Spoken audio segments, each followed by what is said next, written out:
The Tundra Blue Fire releases on June 13th, and since it's a transition ball made to perform on drier conditions, I figured we'd bring in the two-hander again to see if it's actually for lighter conditions in transition, or if it's more in bang for your buck territory.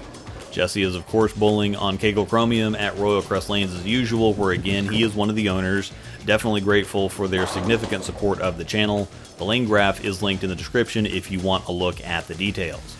As we look at his layout, there are also instructional videos linked in the description to teach you about layouts and cores if you don't understand what any of the numbers mean. I also have links and discount codes from my sponsors down there. Supporting them supports me and helps to keep the videos coming, plus it gets you some cool stuff in the process.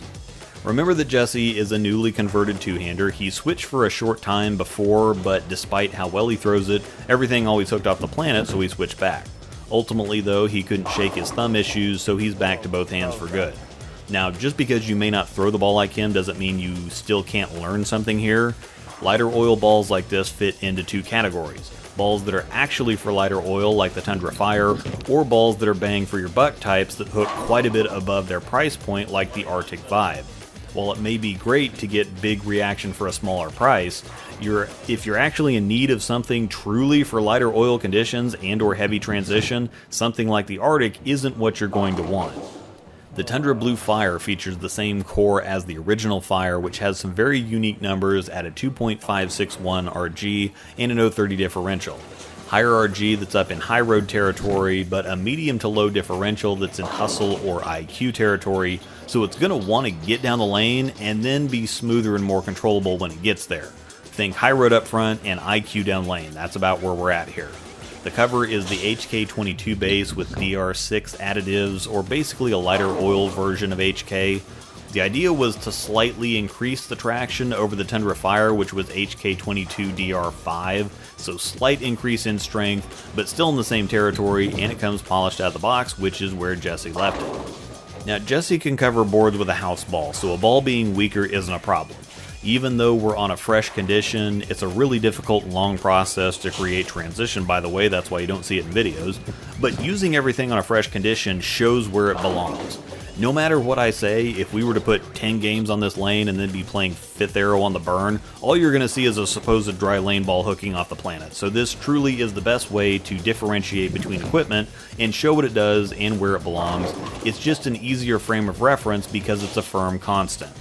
The Blue Fire seems to be in a nice place. It's definitely not as weak as the original Fire, but definitely not as strong as an Arctic or even Ocean Vibe, I don't think. For an SPI reference, I think it's in Hustle Inc. or Hustle Rip territory, which is, like I said, a nice place to be. It's weak enough to be used for its purpose, but not weak enough that it's sensitive or super low use or just relegated to big friction and transition situations. It looks just fine on the fresh on this pattern, but I think you can also see that he's really banging on it and rolling it, and aside from a couple shots that he gets a little extra on, it's easy down the lane and very round and controllable on the back end. He can play straighter with it or bend it a little bit and it gets through the pins nicely. This could definitely be a choice for the fresh on lighter volume house conditions as well as broken down or beaten up conditions as a ball up from the Tundra Fire. Now, I realize everything looks great with a big rev rate, but remember, we aren't necessarily looking for the wow factor. We're looking at where this ball actually belongs and where it would fit in an arsenal, so we're going to compare it to the recently released Fireball Purple Gold, which is also for lighter volume conditions. I think you can see right away that the Fireball is a stronger ball.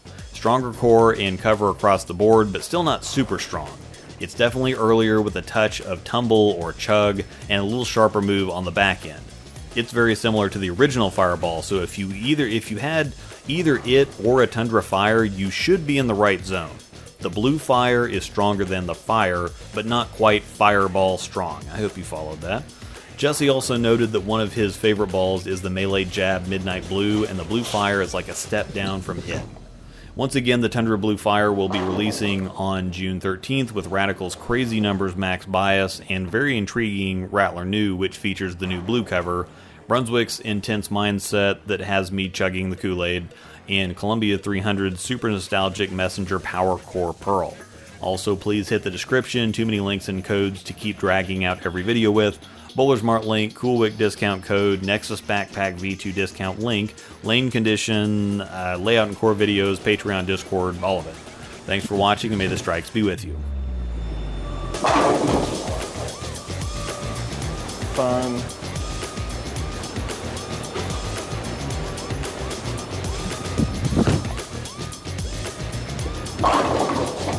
Oh, that was bad.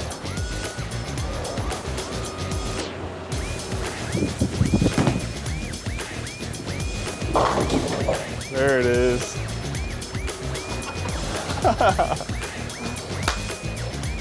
Here we go.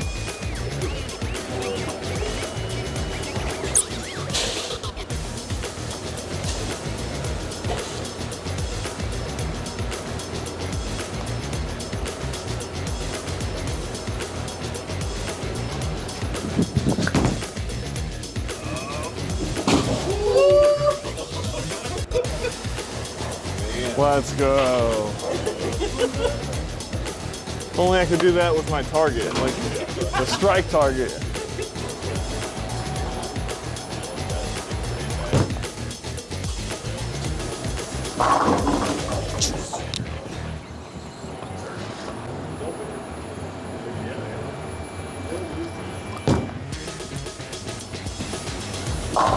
Ooh.